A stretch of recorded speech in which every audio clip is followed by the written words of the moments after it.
was the perfect time for the WNBA to also be posting about this. And they said nothing. And it just goes to show that all of us who have been speaking out about this and saying, like, it doesn't seem like you guys are giving Caitlyn, you know, the kind of props that she deserves for bringing all these eyeballs and, you know, the Caitlyn Clark effect that we talk about, viewership, money, all of those things. All of the people who were shouting this for the entire WNBA season, this is an instance where we are proved correct. WNBA sponsors aren't just pulling back. They're quietly redirecting their money straight to Caitlyn Clark, and insiders say Adam Silver is alarmed. This isn't a dramatic headline or another Clark highlight clip. This is a real sponsorship crisis unfolding behind closed doors, with brands choosing Clark over the entire league. She also teased Nike seems to be on board. Again, Nike. Christmas time is here. People are buying Christmas gifts right now, Hanukkah presents right now, holiday stuff right now.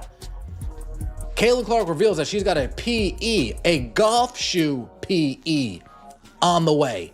That's big. In this video, we're breaking down why major WNBA sponsors are quietly distancing themselves from the league, what they're now building specifically around Caitlyn Clark, and how this shift could become the tipping point that threatens the current WNBA leadership. Because when brands start treating Caitlyn Clark as a better investment than the league itself, this isn't just a publicity problem, it's a direct challenge to the league's power structure. And if this trend continues, it could mark the beginning of the end for the WNBA as we've known it. From the moment Caitlyn Clark entered the league, the numbers exploded. Ratings surged. Arenas that had been half empty for years suddenly sold out overnight. National sports shows that rarely mentioned the WNBA were suddenly leading broadcasts with Indiana Fever highlights. Clips of Caitlyn hitting logo-range threes were pulling more views in a single evening than some franchises generated all season. Sponsors noticed. They saw every metric: social engagement, search traffic, merch sales, ticket resale spikes whenever Clark was on the schedule, all pointing to one name: Caitlyn Clark. Publicly, everything seemed normal. Brands continued signing league-wide sponsorships. Their logos stayed on the courts, broadcasts, and jerseys. The message was, "We support the WNBA." But behind the scenes, the conversations were shifting. Executives were calling the league office with one demand after another. Can we get more Caitlyn Clark games on national broadcasts? Can we guarantee she appears in primetime windows? Can we build full marketing campaigns centered on Clark and her story? See her at this event, you see the kind of noise that this is making, you see that this is trending on social media, you see that SportsCenter, Bleacher Report, all of these places, every media outlet is covering this, and you don't say anything. That's what we were talking about this whole season. We were correct. The fans that were saying that the WNBA seems to be trying to quiet the noise of Caitlyn Clark, not letting her shine to her full ability, and not, in turn, not helping your own players in the league, we were right. And this event proved it, because the LPGA did literally everything. Instead of protecting its golden goose, the WNBA tossed her straight into the meat grinder. Hard fouls, cheap shots, and endless debates about whether she was overhyped became a weekly spectacle.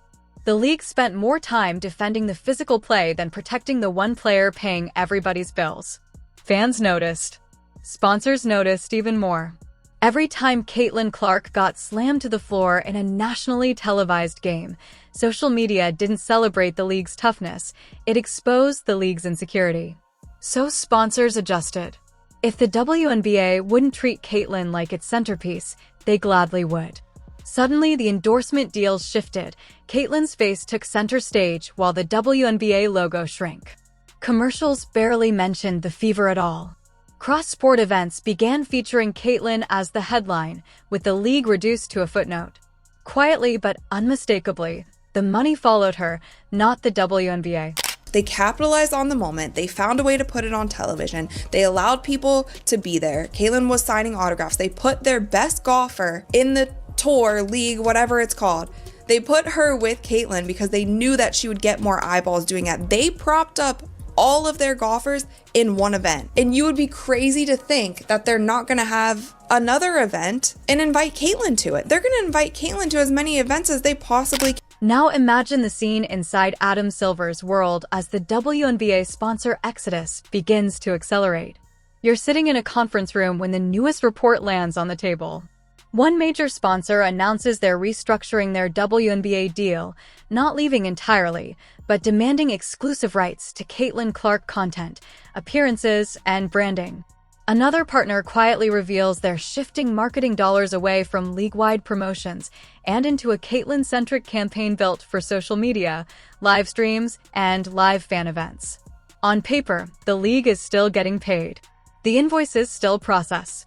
But everyone in that room knows what's really happening. The value is no longer attached to the WNBA logo. It's tied directly to Caitlin Clark. And once sponsors realize the return on investment is higher when they follow the star instead of the shield, the power dynamic flips overnight.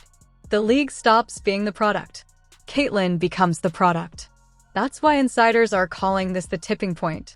When one sponsor pivots toward Caitlin, it's a warning shot. When 3 or 4 do it, it becomes a vote of no confidence in league leadership. Team owners start asking uncomfortable questions. Why is our biggest draw taking the hardest hits? Why do the viral moments come in spite of league strategy, not because of it? Why are sponsors asking about Caitlin Clark tours, but not WNBA playoff packages? Fans feel the shift, too. If they think the league resents the very player who made them care, they won't stay loyal to the WNBA. They'll stay loyal to her. And here's the nightmare scenario playing out at full speed. Multiple core WNBA sponsors stop investing in the league model and begin investing directly in Caitlin Clark instead. Ratings for WNBA games without her fall off a cliff.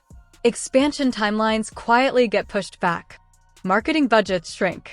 Players who spent years fighting for more investment suddenly hear the same line. The money isn't their enemo. I've seen a commercial as well received as this Caitlin Clark State Farm ad in a long time. You know, I actually played it on here before talking about the golf thing, but when you are looking at this commercial and why it was so well received, I think it was the delivery from Caitlin Clark, but then I also think there was a line in there that really hit people. Caitlin Clark's new commercial just dropped, and fans are completely losing it. This is the kind of ad that hijacks social media, forces the WNBA into mainstream conversation, and reminds everyone why brands keep lining up for her. In one short Caitlin Clark night commercial, she doesn't look like a rookie from the Indiana Fever. She looks like the face of the entire women's basketball movement. Caitlin Clark news, Nike just released a brand new commercial featuring Caitlin Clark and her new Kobe shoe that she released today. And I saw this commercial yesterday on social media. I thought it was so cool. There's a shot when she's in the locker room and she opens her eye and it like turns into what looks like a snake eye, but when you zoom in, it's actually the Kobe logo in her eye. And as you know, Kobe's nickname was the Black Mamba. I just felt like across the board, this commercial was a 10 for 10. And a lot of people have been getting on Nike because they don't feel like they have been promoting Caitlin as much as they should. But I will say we have to give credit where credit is due. I feel like in the past month or so, they have been tweeting about Caitlin more. And then obviously with this shoe release, they made this super sick commercial to promote. Right now, YouTube, TikTok, and Instagram are overflowing with clips of the new Caitlin Clark ad, fan reactions, and frame-by-frame breakdowns. And people aren't just calling it good.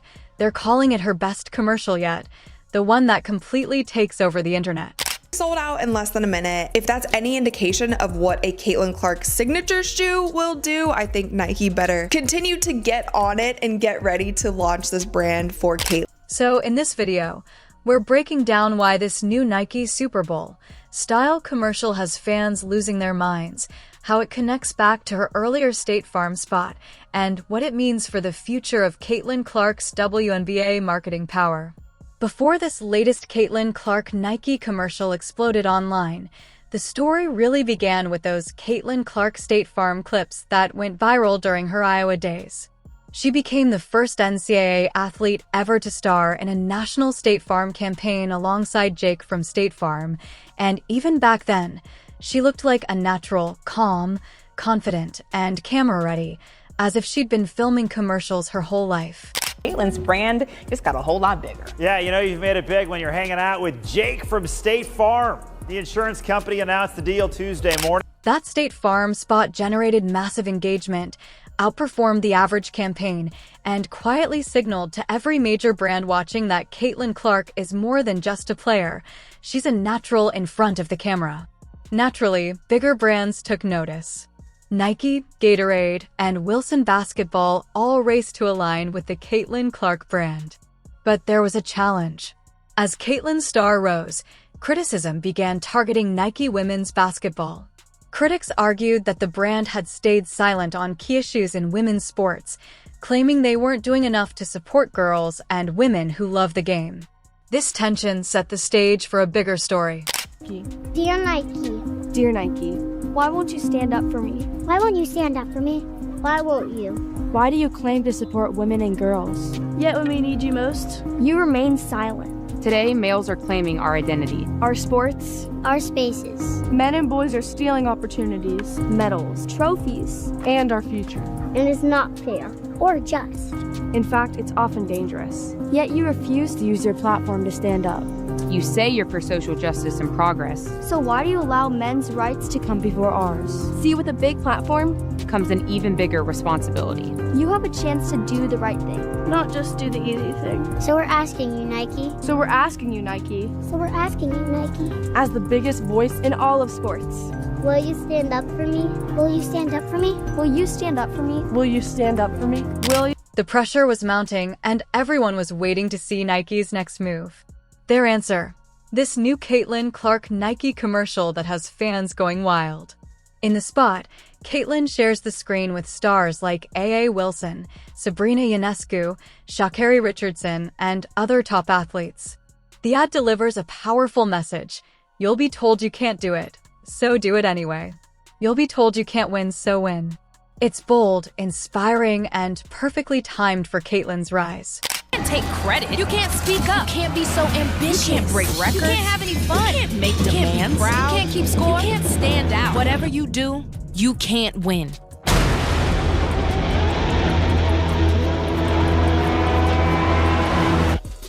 So win. The combination of the soundtrack, narration, and editing creates a high-energy, Super Bowl commercial vibe. Even when viewed on a phone, it feels like a tribute to women's basketball, track and field, and every girl who's ever been underestimated. The impact of Caitlin Clark's Nike ad is staggering: tens of millions of views in a short span, overwhelmingly positive reactions, and a surge of fan edits and reaction videos across YouTube and TikTok. Industry research ranks it among Nike's top Super Bowl commercials in terms of social impact and emotional resonance. For an athlete still early in her WNBA career, this level of exposure is almost unprecedented. What sets Caitlin Clark apart is not just her commercial success, but her ability to influence the market directly. Analysts estimate she now drives a significant portion of WNBA ticket sales, jersey sales, and overall ratings. Every new highlight or ad featuring her sparks spikes in search traffic, merchandise sales, and social media engagement. When brands release new Caitlin Clark campaigns, they're not just chasing hype, they're betting on a player capable of moving the market. This commercial fits into a broader marketing ecosystem. Gatorade campaigns featuring Caitlin Clark have quickly sold out bottles and towels. Wilson's limited edition basketballs with her branding have become collector's items. Even her initial CC logo, once doubted, is now highly sought after on hoodies, hats, and posters, cementing her status as a marketing force and cultural icon. Projections for a future Caitlin Clark signature shoe reach into the hundreds of millions of dollars in potential sales. When fans see her featured in the Nike women's basketball commercial, it feels like all those deals, hype, and record-breaking nights are converging into one powerful statement. Nike isn't just acknowledging her as a talented player, they're positioning Caitlin Clark as the future face of basketball. The fan reactions underscore this message. Under every YouTube upload of the commercial, comments from viewers who've never watched a full WNBA game are pouring in.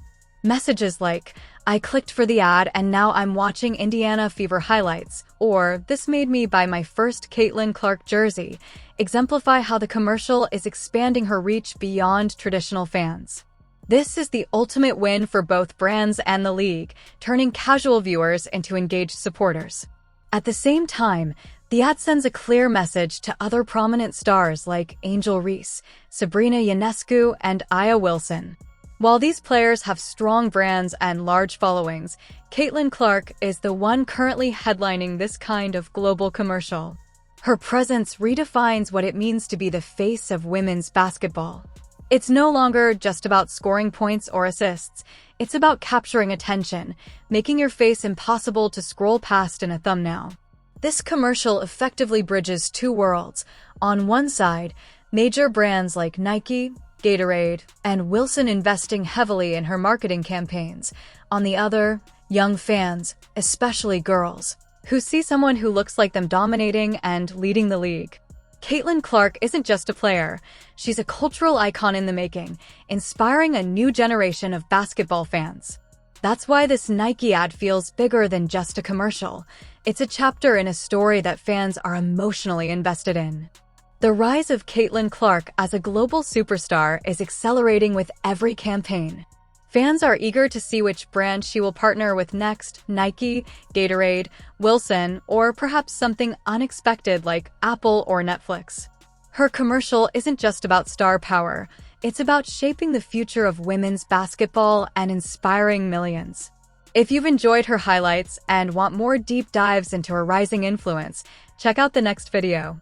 And if you're still watching, drop Clark commercial in the comments. I want to see who the true fans are.